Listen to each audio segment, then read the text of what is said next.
तो महाभारत का युद्ध चल रहा है कुरुक्षेत्र में, और युद्ध काफी सघन बिंदु पे आ चुका है, खतरनाक बिंदु पे आ चुका है।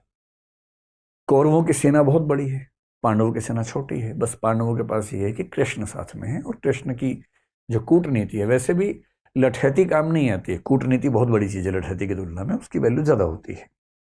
कृष्ण कूटनीति के इतने पुरोधा हैं कि उनके सामने बड़े बड़े जो बलशाली लोग हैं चल नहीं पाते हैं।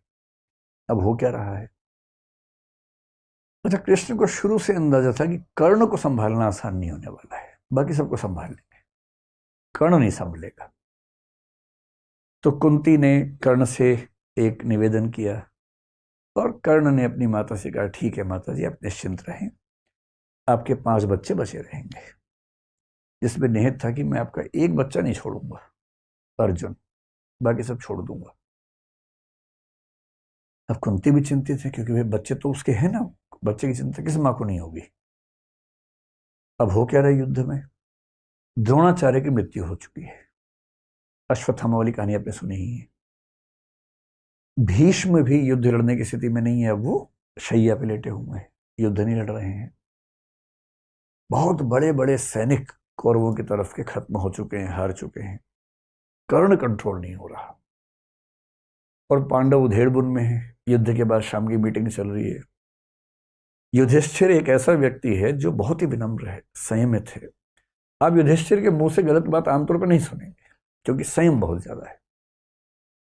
लेकिन उस दिन, उस कमजोर क्षण में युधिष्ठिर भी संयम खो बैठे अपना, और अर्जुन को बोल रहे हैं कि तुम तो कहते थे कि तुम दुनिया के सबसे अच्छे धनुर्धर हो भाई। अजीब हाल है, तुम कर्ण को मार ही नहीं पा रहे। काहे की तुम्हारी धनुर्विद्या, काहे का तुम्हारा गांडीव धनुष। ये सुनते अर्जुन को आग लग गई एकदम।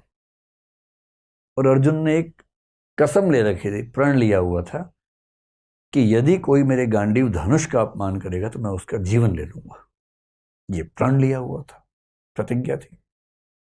अब मामला फंस गया कि अपमान कर दिया बड़े भाई ने। बड़ा भाई और पिता परंपरा में एक ही माना गया है, तो पिता स्वरूप बड़े भाई ने अपमान कर दिया। अब अर्जुन परेशान है कि यार मुझे प्रतिज्ञा पूरी करने के लिए अपने भाई का वध करना पड़ेगा। कृष्ण समझ गया कि ये मामला ठीक कर रहा हूं। कृष्ण उसके पास गया, बोले चिंता मत करो यार, रास्ता है इसका। क्या रास्ता है?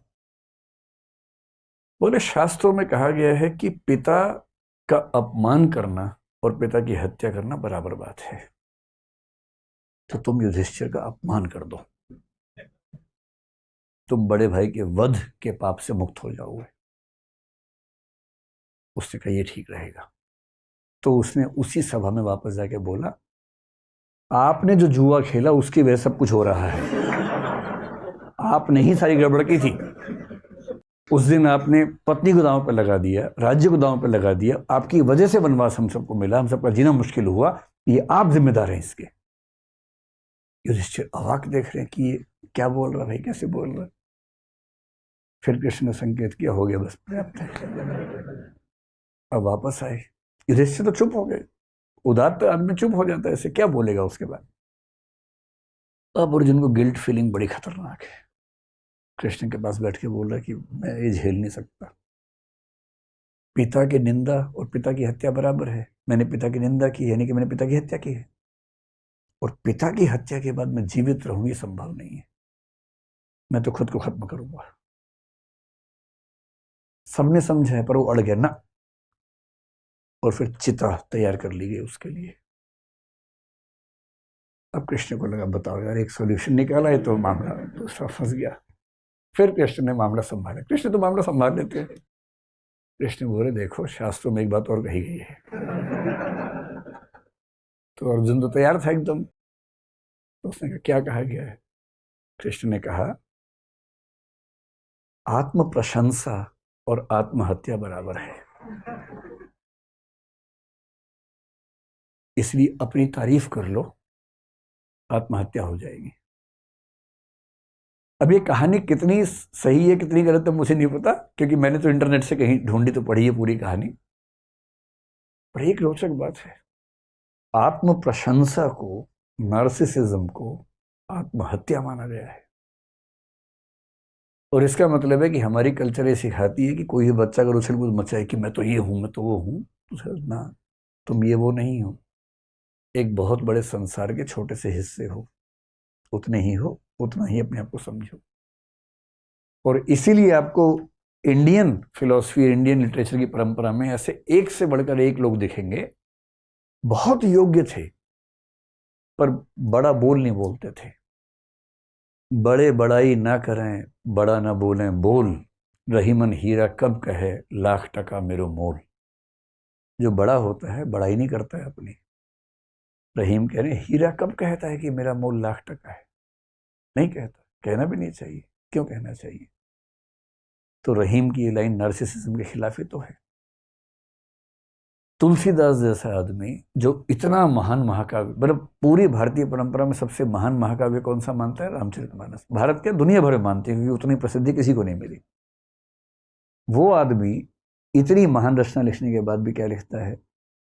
कवित विवेक एक नहीं मोरे, सत्य कहो लिखी कागज कोरे। यानी कविता करने का विवेक रत्ती भर मेरे अंदर नहीं है, मैं तो जो सच समझता हूं कोरे कागज पर लिख देता हूं, बस इतना ही करता हूं। कवि न हो नहीं बचन प्रवीणु, सकल कला सब विद्याहीनु। ना कवि हूं ना भाषा की प्रवीणता मेरे अंदर है, सारी विद्याओं से हीन हूं, बहुत ही छोटा व्यक्ति हूं। ये वो व्यक्ति कह रहा है जिसने दुनिया का सबसे सफल महाकाव्य लिखा है, क्योंकि उसके संस्कार ये कहते हैं कि अपनी प्रशंसा करना बहुत बुरी बात है।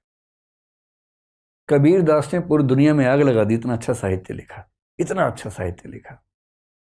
और जब किसी ने पूछा कि आप इतनी अच्छी कविताएं कैसे लिखते हैं, तो क्या कह रहे हैं? तुम जिन जान्यो गीति हैं वह निज ब्रह्म विचार। तुम जिनको मेरी कविताएं बता रहे हो ना, कविता वविता कुछ नहीं है, मैं तो अपनी बात भगवान के बारे में लिखता हूँ, आप उसको बोलते कविता है। कविता कहाँ? ना मैं पढ़ा लिखा हूँ ना मैं कुछ जानता हूँ।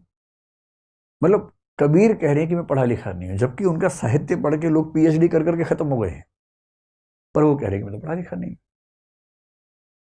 बड़प्पन की पहचान होती है अपने बारे में कुछ ना कहना, और ये बात भारतीय परंपरा में एक नहीं, दो नहीं, हजारों बार कही गई है। और इसलिए जब हम आजकल की रिसर्च देखते हैं, पश्चिम में रिसर्च हाल में हुई, एक शब्द चल पड़ा है और वो है नार्सिसिस्टिक एंड, इसको क्या बोलेंगे, एपिडेमिक। अभी तो पेंडेमिक नहीं है, कि पश्चिम का समाज इस समय नार्सिसिस्टिक एपिडेमिक से गुजर रहा है। महामारी फैल गई। और महामारी फैलने के लक्षण क्या होते हैं, आप कभी गौर कीजिएगा। आप देखिए कोई व्यक्ति मैं शब्द का प्रयोग कितनी बार करता है और हम शब्द का प्रयोग कितनी बार करता है। अगर किसी की भाषा में मैं और मेरा बहुत ज्यादा है, हम और हमारा नहीं आ रहा है, इसका मतलब है कि मामला गड़बड़ है। क्योंकि ये समझना पड़ेगा कि आप जब परिवार में हैं, देश में हैं, तो कुछ भी होता है तो जिम्मेदारी हम सबके सामूहिक है, अच्छे मामलों में बुरे मामलों में भी। एक अच्छा टीम लीडर जब भी सफलता होगी उसका श्रेय टीम को देगा।